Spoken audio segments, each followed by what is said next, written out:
ओम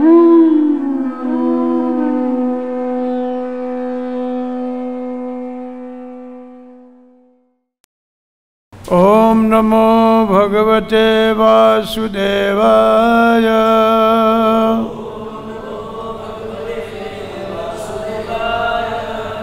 ओम नमो भगवते वासुदेवाय।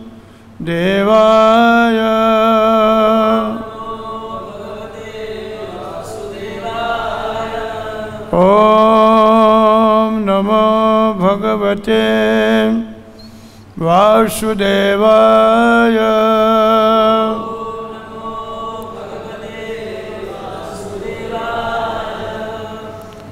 नारायणं नमस्कृत्यं नरं चैव नरोत्तमं देवीं सरस्वतीं व्यासं ततो जयमुदीरयेत्। नष्टप्रायेषु भद्रेषु नित्यं भागवत सेवया भगवती उत्तम श्लोके भक्तिर्भवति नैष्ठिकी। श्रीमद्भागवतम षष्ठम स्कंध अध्याय 17 श्लोक संख्या 9 है ना।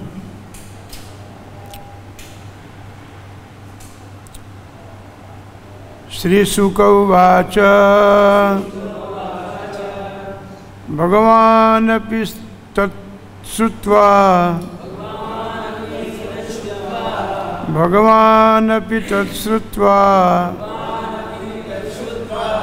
प्रहस्य यगादधि नृप तूष्णीं बभूव सदसि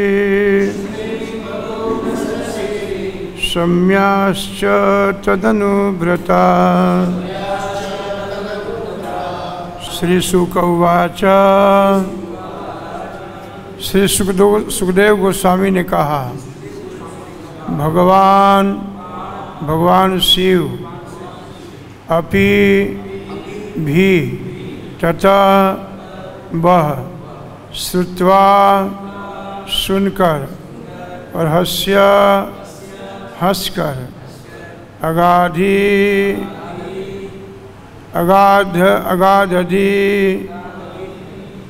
अगाध बुद्धिमान वाला नृपा हे राजा तूष्णीम चुप बभुआ हो गया सदसी सभा में सभ्या सारे सदस्यों ने च तथा तत् अनुव्रता शिव जी का अनुसरण किया और चुप रहे। अनुवाद तात्पर्य प्रभुपाद जी के द्वारा। श्री सुखदेव गोस्वामी ने आगे कहा हे राजा चित्रकेतु के वचन सुनकर परम बलशाली अगाध ज्ञानवान देवाधिदेव शिव केवल हंस दिए और चुप रहे। सभा के समस्त सदस्यों ने भी उन्हीं का अनुकरण किया और कुछ नहीं कहा। तात्पर्य चित्रकेतु के द्वारा शिव जी की आलोचना उद्देश्य रहस्यमय है और सामान्य व्यक्ति की समझ के परे हैं। तो भी श्रील विश्वनाथ चक्रवर्ती ठाकुर ने इस प्रकार टिप्पणी की है। परम वैष्णव एवं परम शक्तिशाली देवता होने के कारण शिव जी अपनी इच्छा अनुसार कुछ भी करने में समर्थ हैं। यद्यपि वे ब्रह्म स्वरूप से सामान्य व्यक्ति का सा आचरण कर रहे थे, और शिष्टाचार का पालन नहीं कर रहे थे, किंतु ऐसे कार्यों से उनकी उच्च स्थिति में कोई कमी नहीं आती।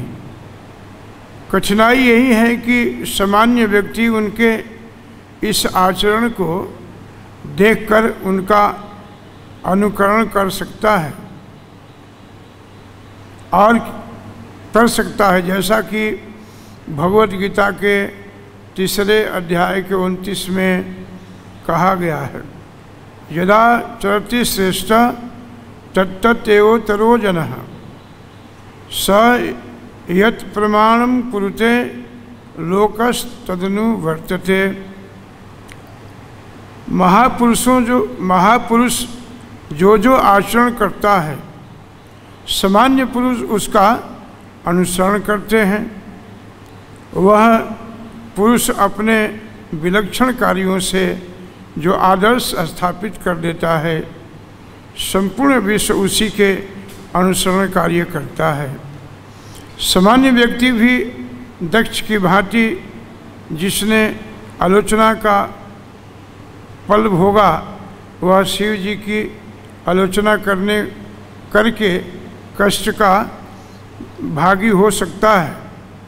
राजा चित्रकेतु चाहते थे कि शिव जी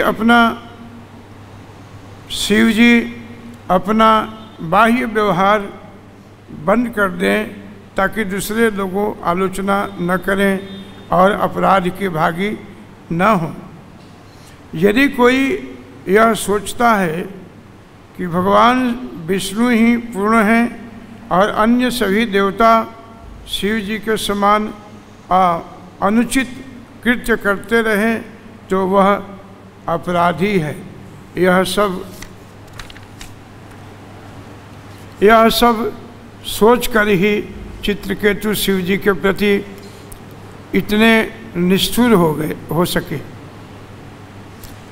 शिव जी परम ज्ञानी होने के कारण चित्रकेतु के मंतव्य को समझ गए, अतः वे तनिक भी कुद्र नहीं हुए, अपितु हंसकर शांत बने रहे। शिव जी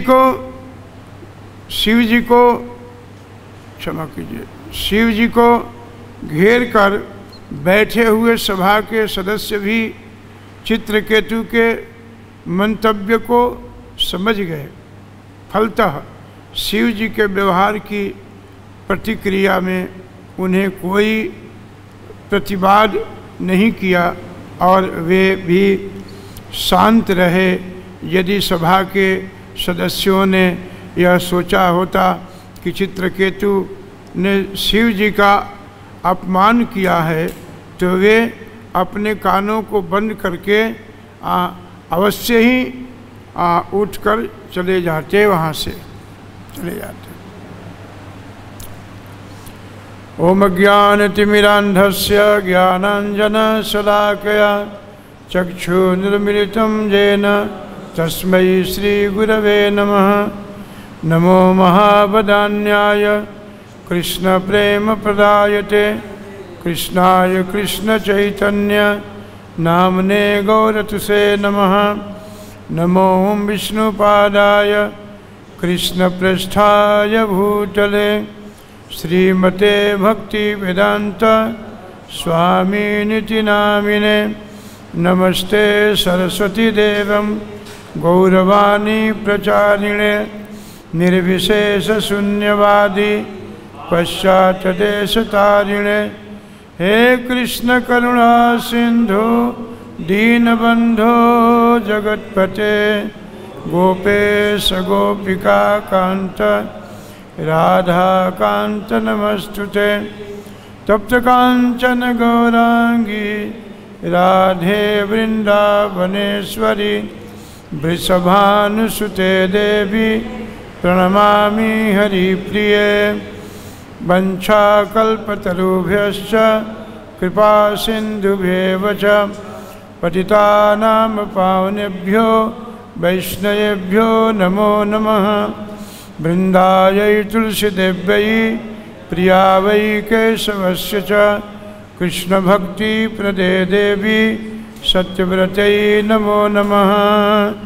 जय श्री कृष्ण चैतन्य प्रभु नित्यानंद श्री अद्वैत चंद्र जय गौरभक्त वृंद। श्री कृष्ण चैतन्य प्रभु नित्यानंद श्री अद्वैत गदाधर श्रीवासदि गौरभक्त वृंद। हरे कृष्णा कृष्ण कृष्ण हरे हरे, हरे राम राम राम हरे हरे। श्रीमद्भागवतम बड़ा सुंदर प्रसंग है। सुखदेव गोस्वामी इस प्रसंग को परीक्षित जी से कह रहे हैं। महाराज परीक्षित जो पांडवों के मान को आदर को बढ़ाने वाले हैं, उनका जो पांडवों का जो सिस्टम था भक्ति का, उस भक्ति को आगे ले जाने वाले महाराज परीक्षित अनशन व्रत धारण करके आसन पर विद्यमान हैं और सुखदेव गोस्वामी से प्रश्न किया है, उसका उत्तर दे रहे हैं। आज का जो प्रसंग है भगवान शिव के विषय में वर्णन किया है। भगवान शिव अपने आचरण से भी हम सब छोटे मोटे भक्तों की शिक्षा प्रदान करते हैं। जैसे बड़े लोग करते हैं उसी प्रकार से छोटे लोगों को आचरण करना चाहिए। भगवान शिव माने कल्याण भी होता है।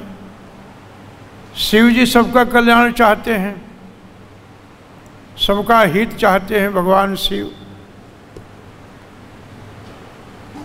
परम वैष्णव हैं, विद्वान हैं, भगवान के परम भक्त हैं, आचार्य हैं। 12 महाजन में एक महाजन भी है। 12 महाजन का मतलब महान जो संत भक्त हैं, जो भागवत धर्म को ठीक ठीक से समझते हैं, भागवत धर्म को जो ठीक से अपने जीवन के आचरण में उतारते हैं, उसे महाभागवत कहते हैं। उसमें से भगवान शिव भी हैं एक। भगवान शिव आचार्य हैं, जगत गुरु हैं। भगवान शिव के जीवन में बहुत कुछ कार्य नहीं है। घर मकान आश्रम के चक्कर में कभी नहीं पड़े भगवान शिव। हालांकि गृहस्थ हैं, बाल बच्चे भी हैं उनके। हर बाल बच्चे का, पति पत्नी का, सबका व्हीकल भी है, सबका गाड़ी भी है। भगवान शिव का गाड़ी क्या है? नंदी है, बैल है। और जो बैल है वो धर्म का प्रतीक है, धर्म का प्रतीक है बैल। माता जी की सवारी क्या है? शेर, दुर्गा जी। अब बैल शेर देखो, पति जी का जो वाहन है वो बैल है और माता जी का जो वाहन है वो शेर है। अब बताओ, बैल को यदि शेर देख ले तो, लेकिन कभी तकरार नहीं हुआ वहाँ पर, कभी झगड़ा नहीं हुआ वहाँ। पार्किंग एक ही था, एक ही गैरेज में सब पार्क हो जाते थे, सब अलग अलग नहीं होते थे कभी। गणेश जी का सवारी क्या है? अब चूहा को यदि शेर देख ले तो खा जाएगा ना। और कार्तिकेय का सवारी क्या है? मोर है। ये सभी अपोजिट हैं, लेकिन एक ही पार्क में, एक ही गैरेज में सभी पार्क हो जाते हैं। कोई किसी से मतभेद नहीं होता है, आपस में किसी प्रकार का तकरार नहीं है, किसी प्रकार की किसी का आलोचना नहीं है इसमें। इसका कारण ये है कि भगवान शिव के घर में जितने उनके सदस्य हैं, भगवान शिव वे सभी भगवान के परम भक्त हैं। यदि जीवन में भक्ति आ जाए तो फिर जीव मान अपमान से मुक्त हो जाता है। यस्या वै सूर्यमाणानाम कृष्णे परम पुरुषे भक्ति रुत्पद्यते पुंसाम शोक मोह भयापहा। भक्ति महारानी यदि हृदय में आकर के विद्यमान हो जाएं तो आप हमारे सबके हृदय में जो शोक है, कोई वस्तु छूट जाए तभी, प्राप्त हो जाए तभी शोक उत्पन्न हो जाता है। अत्यधिक धन हो जाए तो शोक होता है, इसकी रक्षा कैसे करूं, और यदि नहीं मिलता है तभी भी शोक होता है कि प्राप्त कैसे करूं। दोनों अवस्था में शोक है, अंदर में चिंता है, अंदर में मोह भी है, मोह माने अज्ञान भी है। शोक मोह भयापहा कैसे, कब? जब भक्ति महारानी आकर के विद्यमान हो जाती हैं तब। भगवान शिव का दो ही काम है जीवन में, तव नाम जपामि नमामि हरि।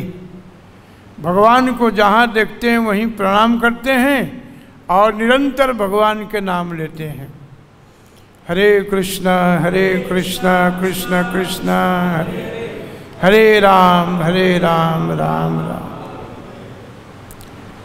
भगवान के जप करने से यही कारण है कि भगवान के दर्शन से, उनके जप करने से, उनके साथ बैठने से, उनका चिंतन मनन करने से भगवान शिव शांत भाव से बैठे हैं चित्रकेतु के अपमानित करने के बाद भी। और एक दो व्यक्ति के बीच में अपमान नहीं किया चित्रकेतु महाराज ने। सभा लगी हुई थी, देवताओं की सभा में कथा कर रहे थे, सभी देवता लोग शांत भाव से बैठे थे। भगवान शिव हैं, मन में किसी प्रकार की कामना नहीं है, भौतिक कोई विषय वासना नहीं है मन में, स्वाभाविक हैं, घर नहीं है, मकान नहीं है, वृक्षों के नीचे ही पति पत्नी विराजते हैं और निरंतर कैलाश पर कथा चलती रहती है भगवान शिव का। पार्वती जी श्रोता हैं और भगवान शिव वक्ता हैं। पार्वती जी निरंतर भगवान के विषय में कथा सुनना चाहती हैं, श्रवण करना चाहती हैं, भगवान के लीला को जानना चाहती हैं। भगवान शिव अनेक प्रकार के उदाहरण के द्वारा, अनेक प्रकार के शास्त्रों के द्वारा उनको समझा रहे हैं। यही जीवन है वैष्णव का। यदि आप, हम सब, कोई भी यदि घर छोड़ करके हम सब आ गए हैं और मन में यदि इच्छा है कि नहीं मुझे अच्छा वैष्णव बनना है, अच्छा संत बनना है, तो भगवान शिव का ये आचरण जरूर जीवन में उतार लेना चाहिए और कुछ काम नहीं होना चाहिए। प्रसाद कब मिलेगा कोई ठिकाना नहीं। यहाँ तो निश्चित है ना कि 9 बजे मिल जाएगा। यदि 9 बजे नहीं मिलेगा तो क्या होगा उसके आगे सब जानते ही हैं आप सब। 9 बजे मिले, वहाँ कोई निश्चित नहीं है, कोई घर नहीं है, कोई मकान नहीं, किसी प्रकार के जिम्मेवारी नहीं है। जिम्मेवारी एक ही है कि मुझे भगवान के साथ बैठना है भागवत जी के माध्यम से। अपार जीवन में सहन शक्ति है। कैसा सहन शक्ति है? जैसे वृक्ष,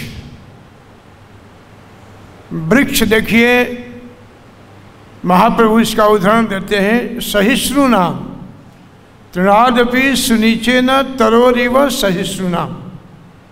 सहिष्णु माने तरोरिव का मतलब होता है वृक्ष, और सहिष्णु का मतलब होता है सहन शक्ति, विनम्रता। वो सहिष्णु है। कहते हैं ना किसी को विषय में, वो भक्त बड़ा सहिष्णु है, बड़ा शांत रहता है। यही हमारी शोभा है, यही वैष्णव धर्म है, यही वैष्णव आचार्य है। किसी के बात को सहन कर लेना, बर्दाश्त कर लेना, सुन लेना। काम का हो तो अंदर में फिट कर लो, काम का न हो तो उसको बाहर निकाल के डिलीट कर दो, समाप्त कर दीजिए उसे, क्योंकि अंदर रखेंगे तो चौक हो सकता है ना, स्टक हो सकता है। आपका मोबाइल है, मोबाइल में यदि बहुत मैसेज हो, बहुत प्रकार के मैसेज आया हो और आप उसको डिलीट ना करो तो 2-4 दिन में वो चौक हो जाएगा, स्टक हो जाएगा। उसी प्रकार दिमाग में वही वस्तु, वही सूत्र, वही भक्ति जीवन में रखना है जो हमें काम देता है। अनेक प्रकार के विषयों में चित्त को भटकाना नहीं है। अनेक चित्त विभ्रांत मोह जाल समावृत, योगेश्वर गीता में कहते हैं। अनेक प्रकार के जिनका चित्त अनेक वस्तुओं में जिनका फंसा हुआ है, भटक रहा है, वह व्यक्ति मोह के जाल में निरंतर बंधा रहता है, फंसा रहता है, रोता है, चिल्लाता है। भगवान शिव अपने आचरण से शिक्षा देते हैं कि संत के जीवन में कैसा सहन शक्ति होना चाहिए। गृहस्थ होने के बाद भी मन में कोई कामना नहीं, कोई विषय नहीं है।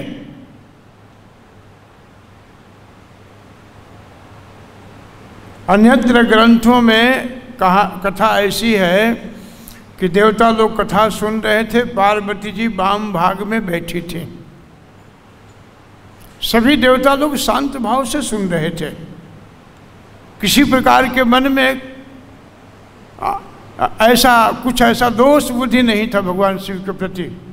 भगवान शिव हैं, महाभागवत हैं, जीवन में किसी प्रकार का दोष नहीं है, विकृतियां नहीं हैं।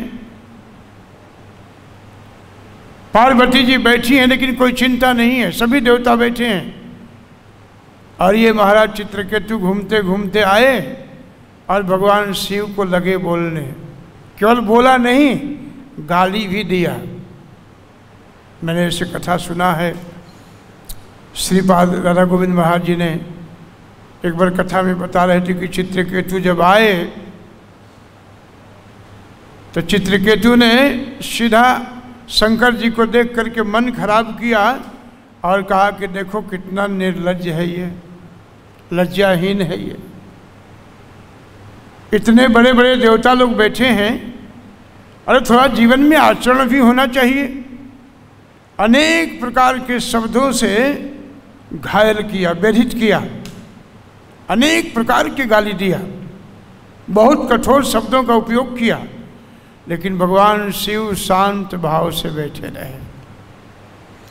यही वैष्णव का लक्षण है, इसी को वैष्णव कहते हैं। वृक्ष को देखते हैं ना, आप जितना मर्जी गर्मी से धूप से चले जाओ, उसके पास आपका प्रतिकार नहीं करता है, विरोध नहीं करता है कि मैं धूप में खड़ा हूँ, तुम मेरे पास आ गए हो, यहाँ से चले जाओ। नहीं, शांत जैसा है वैसा ही खड़ा रहता है।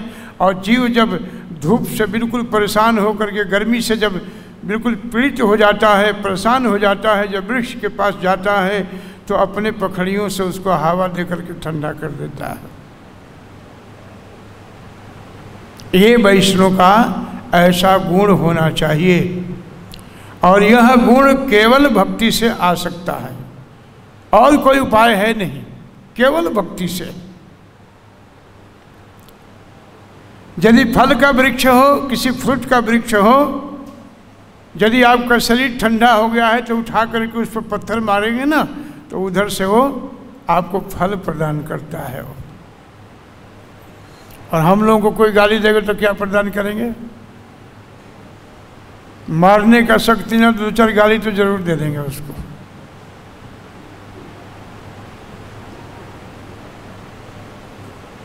फल प्रदान करता है, फल दे देता है, लो खाओ।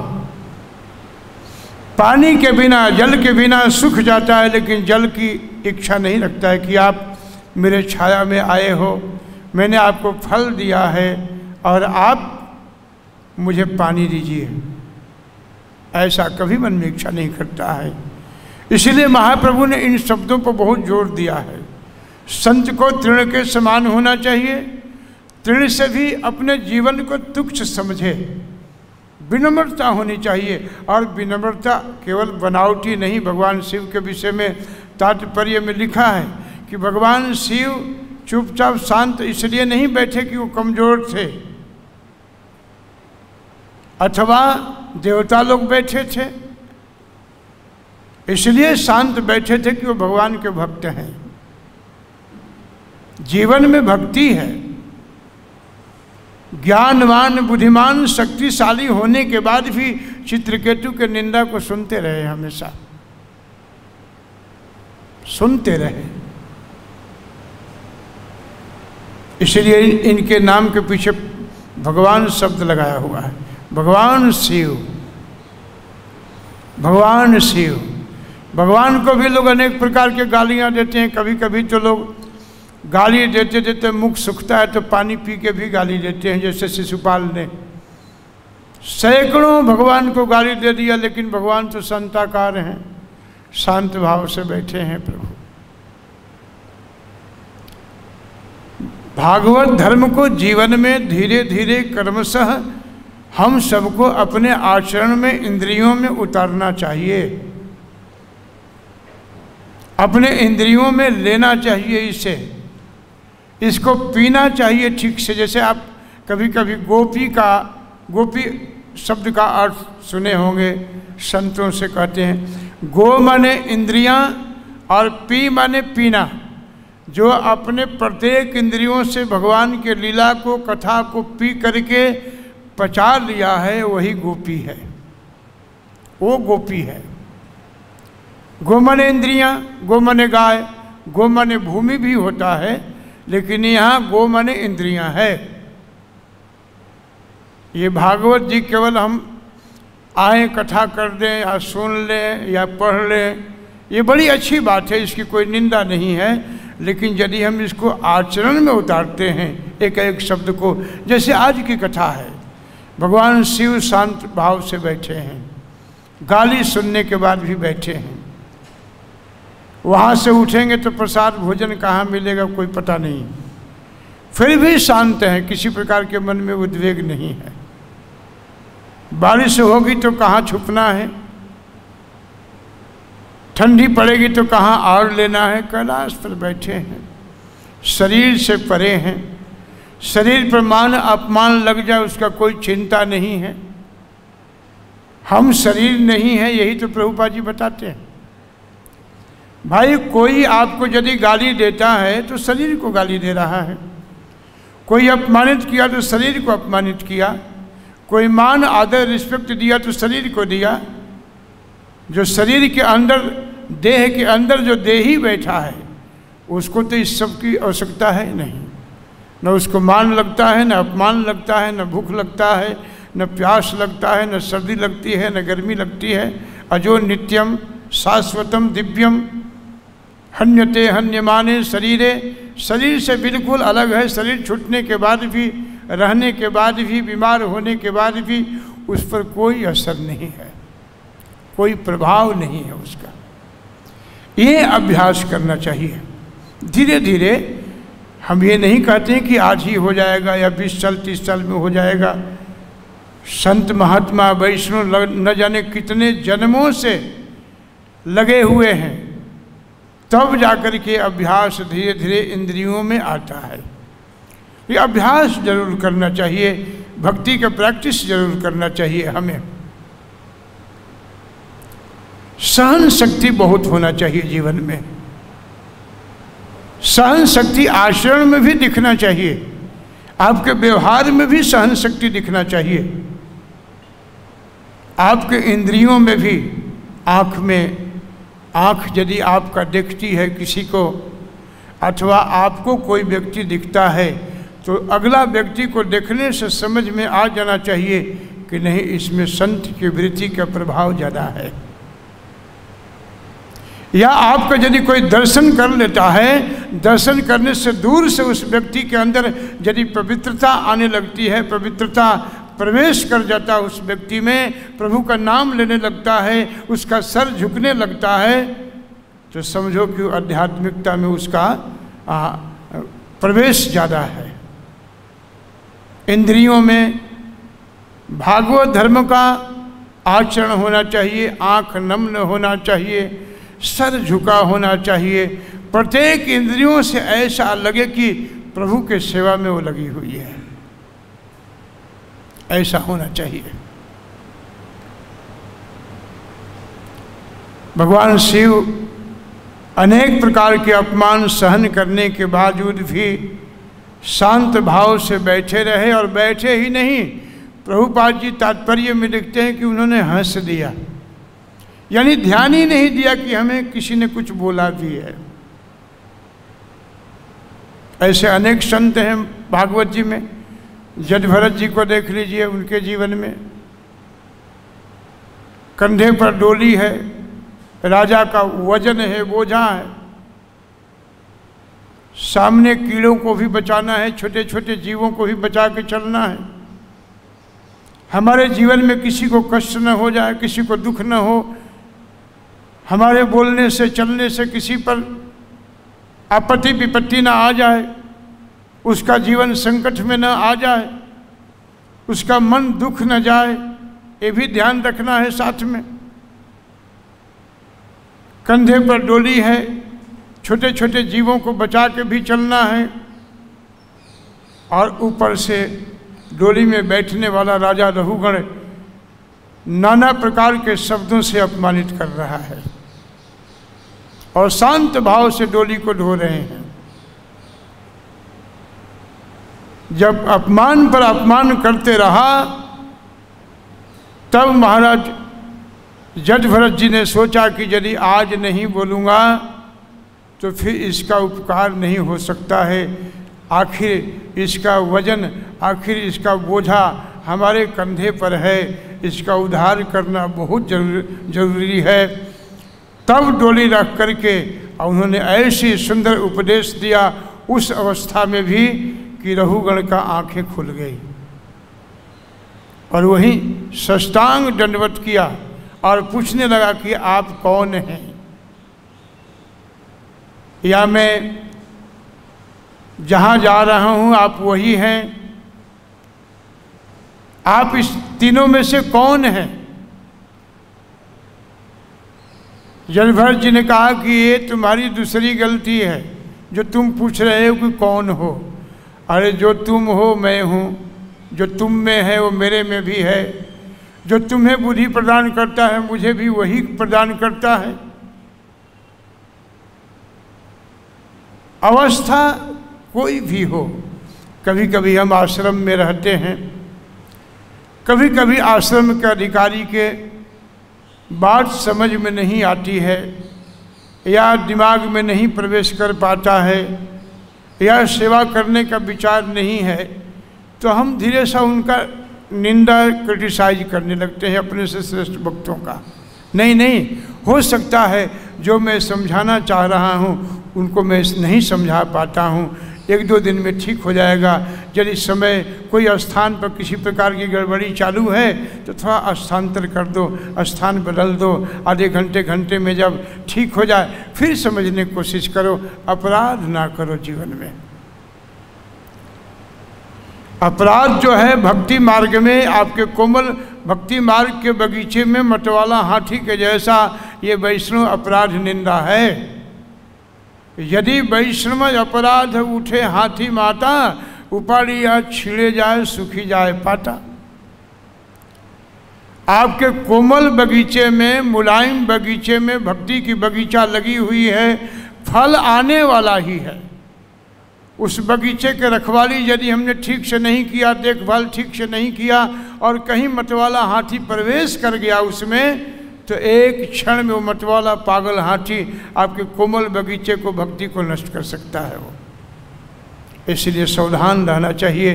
भगवान शिव यहाँ पर शांत रह करके चित्रकेतु को अपमानित करने के बाद भी हंस दिया उन्होंने। सभी देवताओं ने भी यही आचरण किया, सबने कोई विरोध नहीं किया, बात सब समझ रहे थे, और चित्रकेतु का भी यह अभिप्राय नहीं था। लेकिन आचार्य हैं, संत हैं, बड़े देवताओं के भी देवता हैं आप, कम से कम आचरण में भी तो ठीक से होना चाहिए। ऐसा उद्देश्य नहीं था। चित्रकेतु के बात को सभी देवता लोग समझ रहे थे, लेकिन भगवान शिव के भी महिमा को लोग जान रहे थे। इसलिए संत महात्मा वैष्णव का आचरण, ज़्यादा लेक्चर आप बहुत सुंदर गा लेते हो, बहुत सुंदर कथा कर लेते हो, बहुत सुंदर बोल लेते हो, इसका महिमा जरूर है, इसका महत्व है, इसकी निंदा नहीं है। सुंदर बोलना चाहिए, सुंदर गाना चाहिए, सुंदर बजाना चाहिए, सुंदर कथा आनी चाहिए, बहुत अच्छी बात है। लेकिन उससे भी अच्छी बात है कि यदि आपके जीवन के आचरण में उतर गया हो, ये सबसे सुंदर बात है, ये सबसे बढ़िया बात है। ये भगवान शिव हंसदेव एक संत थे, नदी के किनारे बैठे थे, तो सामने नदी से एक बिच्छू बहता हुआ आ रहा था। बिच्छू बहता हुआ आ रहा था तो संत ने देखा कि बड़ा पीड़ित है, तो डूबने वाला है, मर जाएगा पानी में। संत के दया उमड़ गई, संत दयालु तो होते ही हैं। दया आई, संत ने उस बिच्छू को जल से निकाल करके हाथ पर रख लिया। अब बिच्छू का तो स्वभाव है डंक मारना। जैसे संत ने हाथ पर रखा, बिच्छू ने डंक मारा और फिर पानी में गिर पड़ा। संत ने पुनः फिर जल से बाहर निकाला और हाथ पर रख लिया, और फिर बिच्छू ने डंक मारा, फिर पानी में गिर पड़ा। फिर डंक मारा, फिर गिरा। ऐसे न जाने संत ने कितनी बार रक्षा करने की उसकी प्रयत्न किया, और बिच्छू ने डंक मार करके नीचे गिर जाता था। पीछे में महाराज जी का शिष्य खड़ा था। महाराज जी के शिष्य ने कहा कि महाराज जी आप क्या कर रहे हैं? बोले क्या? बोले कि आपको ये बार बार डंक मारता है, बार बार आपको पीड़ा पहुंचाता है, पीड़ित करता है आपके शरीर को, और बार बार आप उसकी रक्षा करना चाहते हैं, रक्षा कर भी रहे हैं। महाराज जी ने पीछे मुड़ के पूछा अपने शिष्य से कि ये बताओ कि वो कौन है? बोले कि वो तो छोटा सा एक जीव है, जानवर है।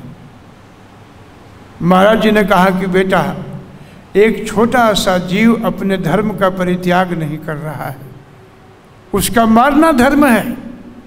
उसको ये भी पता नहीं कि मुझे मारने से इसको पीड़ा होता है, दर्द होता है, पेन होता है, ये भी पता नहीं है। उसका मारना ही धर्म है। यदि एक छोटा सा कीड़ा अपने धर्म का परित्याग नहीं करता है, तो आप हम सब संत लोग अपने धर्म का परित्याग कैसे कर सकते हैं? संत महात्मा वैष्णव इस प्रकार से अपने जीवन के भगवान के पाद पद्मों में समर्पित करता है, इस तरह से गुरु के चरणों में दे देता है अपने जीवन को। यदि शरीर दीक्षित है, शरीर शिक्षा दीक्षा प्राप्त कर लिया है, तो शरीर अपना है ही नहीं। दीक्षा के समय तो शरीर गुरु जी को दे देते हैं हम सब।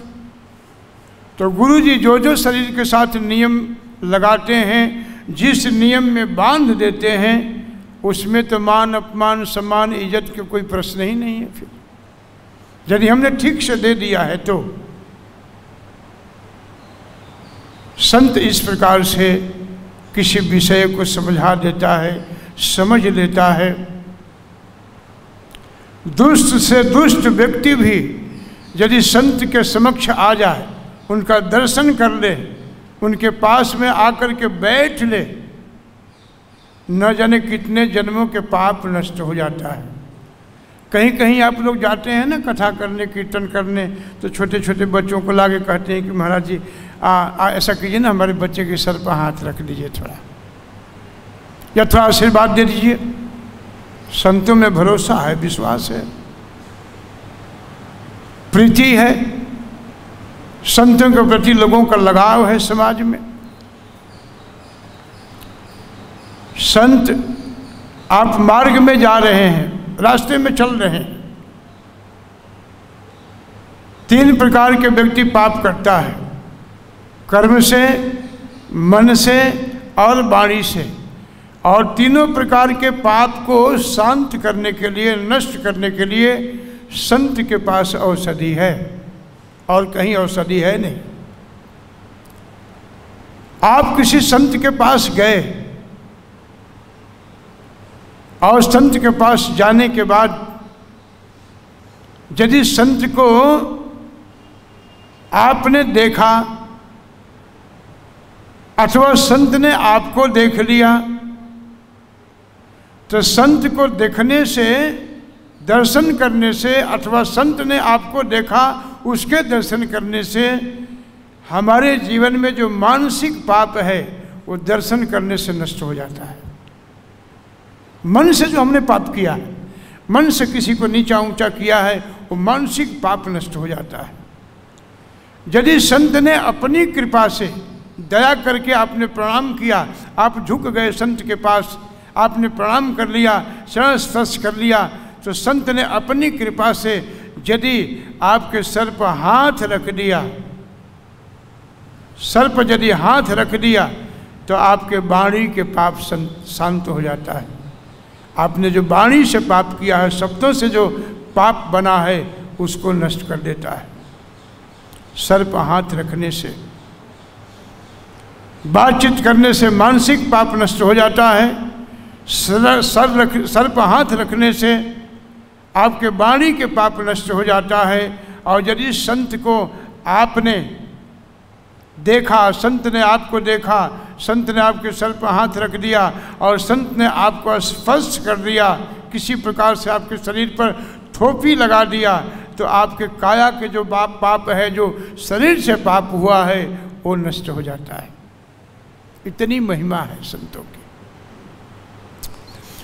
एक बार एक दुष्ट व्यक्ति था और एक महान वैष्णव संत थे। उनका जीवन का व्रत था कि वो गंगा स्नान करने जाते थे। प्रतिदिन गंगा स्नान करने जाते थे। एक दिन गंगा स्नान करके आ रहे थे, उस दुष्ट व्यक्ति ने मन में कहा कि भाई संत का मैं दर्शन प्रतिदिन करता हूँ, इसको मैं क्रोध कभी नहीं देखता हूँ, ये गुस्सा नहीं करता है कभी, लगता है इसको क्रोध आता ही नहीं है, क्या करना चाहिए। तो संत स्नान करके आ रहे थे, संत को उसने थू कर दिया। महाराज जी कुछ नहीं बोले, पुनः वहीं से लौट करके गंगा स्नान करने चले गए। फिर आ रहे थे, फिर थू किया उसने, फिर संत स्नान करके आए, फिर थू किया। ऐसे ऐसे 100 बार उसने स्नान किया, 100 बार उन्होंने थू किया उसमें, लेकिन संत ने कोई प्रतिकार, कोई बुराई, किसी प्रकार के कुदृष्टि से नहीं देखा। थू करता रहा, स्नान करते रहे। जब 101 बार हुआ, स्नान करके लौट रहे थे, तो संत तो स्नान करके आ ही रहे थे। दुष्ट व्यक्ति ने, जो उनको गुस्सा दिलाना चाहता था, उस व्यक्ति ने उनके चरणों में साष्टांग प्रणिपात हो गया, गिर पड़ा और कहा कि महाराज मैं बड़ा दुष्ट व्यक्ति हूँ, बड़ा पापी हूँ, बड़ा कष्ट दिया आपको, बड़ा दुख दिया आपको, बार बार मैंने थू किया, आपने बार बार स्नान किया, मेरे जैसा दुष्ट व्यक्ति संसार में आपको कहीं नहीं मिलेगा। महाराज जी ने उसको अपने चरणों से उठा के गले लगा लिया। महाराज जी ने कहा नहीं नहीं, तुम तो बड़े संत हो, तुम्हारे जैसा महात्मा मिलेगा ही नहीं मुझे। बोले कैसे महाराज? बोले कि देखो मैं तो एक ही बार गंगा स्नान करके चला जाता, तुम्हारी कृपा से मैंने 101 बार स्नान किया। तो थू नहीं किया होता तो मैं 101 बार गंगा स्नान करने का मुझे फल नहीं मिलता। इस प्रकार से संत वैष्णव को अपने जीवन में धीरे धीरे हम लोगों की आयु धीरे धीरे नष्ट हो रही है, निकल रहा है हाथ से। प्रति क्षण पल पल हमारा शरीर वृद्ध हो रहा है, क्षण क्षण हमारी इंद्रियों की शक्ति नष्ट हो रही है। आज जो सुबह हमारे चेहरे में जो चमक थी अब नहीं है, दोपहर में बिल्कुल नहीं, शाम को और उदास हो जाएगा। जो अभी देखने की शक्ति थी, आँखों में सुनने की, देखने की, कानों में सुनने की शक्ति थी, वो थोड़ा कम हो गया है अभी। एक एक क्षण शरीर पर बुढ़ापा आक्रमण कर रहा है, बुढ़ापा हमें दबोच रहा है। जीवन से सावधान हो जाए, सावधानी पूर्वक। आप सब तो सब ब्रह्मचारी पूजनीय हैं, सभी आप लोग जितने सुनते हैं, आश्रम में रहते हैं, आप सब तो बहुत ही महान हैं। मैं तो केवल बैठ करके बात बता रहा हूँ और यादगारी कर रहा हूँ, लेकिन आप सब तो कर ही रहे हैं। जीवन के विशेष अपने जीवन के समय को समझ रहे हैं, समय को व्यतीत कर रहे हैं, समय को ठीक से बिता रहे हैं और बिताना भी चाहिए ठीक से। भगवान शिव के इस प्रसंग से आज यही समझ में आती है, यही पता लगता है प्रभुपाद जी के तात्पर्य से कि हमें भी उसका आचरण करना चाहिए, उसका अनुसरण करना चाहिए, उसको याद करना चाहिए। यदि कोई भक्त किसी भक्त को कुछ बोल देता है तो शांत हो जाओ। यदि कोई अपमानित कर देता है तो जिह्वा को टेप से बिल्कुल बंद कर दो। नहीं नहीं, आप बोल सकते हैं, आपका अधिकार है। जिसको आपने बोला है, अपमानित किया है, वही संत आपको 2 मिनट में गले लगा लेगा। वो एक बार विनम्र होकर के तो हम देख लें, एक बार शरणागति लेकर के तो देखें, एक बार समर्पण तो हो जाए किसी संत वैष्णव गुरु के पाद पद्मों में। आप देखिए अपने जीवन में कितना बदलाव आता है, कितना परिवर्तन आ जाता है। संसार के सभी लोग आपसे प्रेम करना चालू कर देंगे। केवल विनम्र सूत्र जीवन में आ जाए, केवल जीवन का एक सूत्र, एक नियम हो जाए, एक नियम में बांधने की आज से मैं विनम्र हो जाऊंगा। कोई बोले, कोई गाली दे, कोई सम्मान दे, इज्जत दे या कोई अपमानित कर दे, आज से बिल्कुल जिह्वा बंद। चलते फिरते लोग कहेंगे देखो उसके जैसा है, भाई वो संत है, उसको मत कुछ बोलो, अरे वो महान है, वो किसी से कुछ नहीं बोलता है। ऐसे जीवन में उतरना चाहिए। भगवान शिव का यही आज का शिक्षा है। भगवान शिव गृहस्थ हैं, उनके घर में अनेक व्हीकल, अनेक गाड़ियां हैं, कोई आपस में ईर्ष्या नहीं है, द्वेष नहीं है, आपस में धर्म की चर्चा करते हैं, धर्म के प्रवर्तक हैं, धर्म की स्थापना करते हैं सभी, और निरंतर भगवान के श्रवण कीर्तन करते हैं। पार्वती जी सुनती हैं और भगवान शिव निरंतर कथा करते हैं। वैसे आज हरियाली तीज भी है। भगवान को हरा भरा बहुत पसंद है।